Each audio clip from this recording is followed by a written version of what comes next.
Hello నమస్తే welcome to Vikram TV నేను మీ అక్షయ్.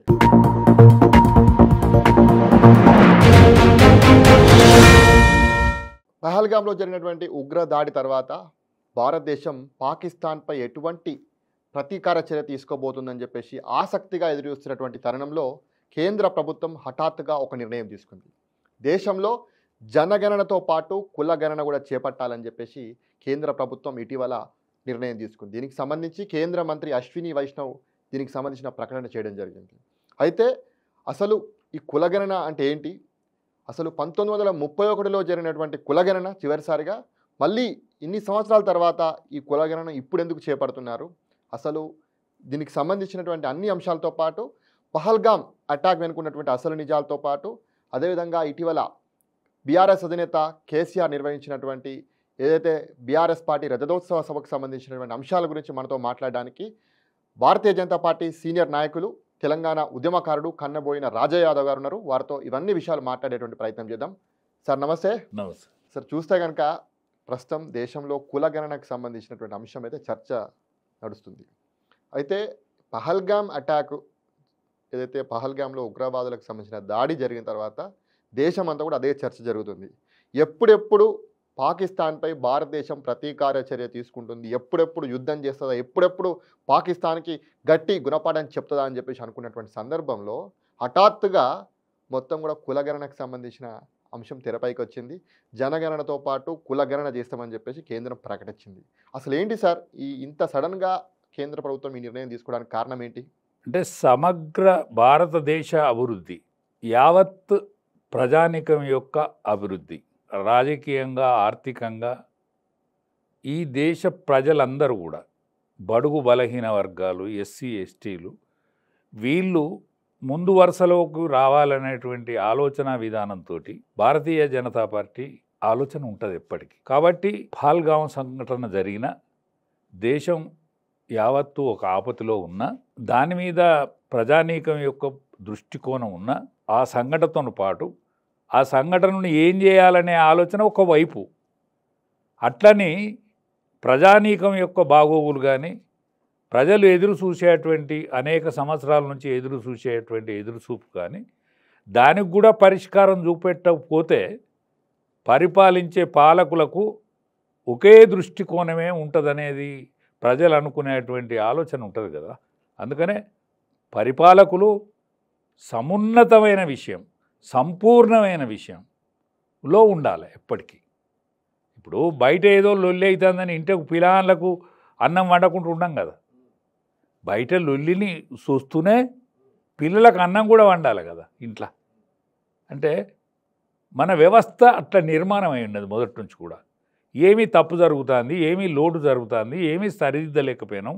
ఇన్నాళ్ళు 75 సంవత్సరాల స్వాతంత్రంలో ఏ విషయాలు సృజించలేకపోయినాం, ఏ విషయాలను జోలికి మనం పోలేకపోయినాం, ఆ విషయాల మీద అశ్రద్ధ ఎక్కడ జరిగింది, ఎట్లా జరిగింది, ఆ అశ్రద్ధను దిద్దుకొని ముందడిపోయేదే సజీవమైనటువంటి జాతి లక్షణం. అంతే అంటారా, లేకపోతే పహల్గామ్ అటాక్ వెనుక కొంత కేంద్ర ప్రభుత్వం వైఫల్యం ఉంది, పహల్గామ్ అటాక్ని డైవర్షన్ చేయడానికే కేంద్ర ప్రభుత్వం ఈ నిర్ణయం తీసుకుంది అంటే ఏం చెప్తారు? అంటే కేంద్ర ప్రభుత్వం యొక్క వైఫల్యం కానీ లేకపోతే గూఢాచార వ్యవస్థ వైఫల్యం కానీ ఇవన్నీ ఉన్నాయనుకుంటే శ్రీమతి ఇందిరాగాంధీ గారు స్వయంగా ప్రధానమంత్రి గారు, ఆ ప్రధానమంత్రికి ఉండేటువంటి సెక్యూరిటీ బ్రహ్మాండమైన సెక్యూరిటీ ఉంటుంది, మామూలు సెక్యూరిటీ ఉండదు. అటువంటి సెక్యూరిటీ ఉన్నటువంటి ప్రధానమంత్రే మర్డర్ అయింది. రాజీవ్ గాంధీ గారు కూడా మర్డర్ అయింది. అంటే ఒక ప్రధానమంత్రికి ఎంత సెక్యూరిటీ ఉంటుంది, దేశంలో ఎంతో సెక్యూరిటీ ఉంటుంది. ఇవాళ మన ప్రపంచంలోనే అత్యంత అధునాతనమైనటువంటి సాంకేతిక పరిజ్ఞానం కలిగినటువంటి అమెరికా ప్రెసిడెంట్ను కార్లో పోతాంటే కొట్టేసిండ్రా. వైఫల్యం ఎట్లయితుంది, వైఫల్యం ఎట్లయితుంది? ఒక దుర్మార్గుని యొక్క ఆలోచన విధానం ఏదైతే పాదుకొల్పుకుంటుందో దాన్ని వైఫల్యం కింద చూసిన దానికంటే దుర్మార్గం కింద చూడడం కరెక్ట్.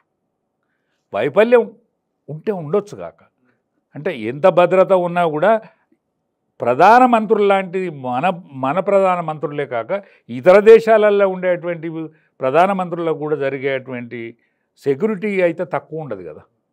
ఇవాళ నిన్న మొన్నటి సంఘటనలు కూడా జరిగినాయి, మనం చూస్తున్నాం వింటాను. ఇరాన్ అధ్యక్షునికి కానీ అనేక విషయాలలో ఇటువంటివి జరుగుతున్నాయి కదా. దీన్ని ఒక వైఫల్యంగానే చూడడం కరెక్ట్ కాదేమో. అంటే ప్రధానమంత్రుల మీదనే దాడులు జరుగుతున్నాయి. సాక్షాత్తు ఇందిరాగాంధీ మీదనే దాడి జరిగింది, ఆమెనే హత్య చేసారు. రాజీవ్ గాంధీ మీదే జరిగింది. మీరెంత అంటారా? మీరెంత అని కాదు, అంటే సెక్యూరిటీ వైఫల్యం అని అంటే సెక్యూరిటీ ఖచ్చితంగా సెక్యూరిటీ ఉండే కానీ జరుగుతుంది కదా. మనిషి యొక్క ఆలోచన విధానం ఒక క్రూరత్వం మీద జరిగేటువంటిది, ఒక క్రూర మృగం లెక్క తయారయ్యేటువంటి ఆలోచన విధానం మీద జరిగేటి కదా ఇవన్నీ. దాన్ని ఎట్లా మాన్పాలి, దాన్ని ఎట్లా మందు పెట్టాలనేటువంటి ఆలోచించాలి తప్ప వాళ్ళకు జరుగుతుంది కాబట్టి వీళ్ళకి జరుగుతుంది అని నేను అనటం లేదు. అంటే గంత పకడ్బందీ వ్యవస్థ ఉన్నా కూడా అప్పుడప్పుడు వైఫల్యాలు జరుగుతాయి కదా అంటాను. ఇప్పుడు 11 సంవత్సరాల పరిపాలన ఈ ఆటుపోట్లన్నీ చూసినాం మనం, ఆటుపోట్లన్నీ చూసినాం.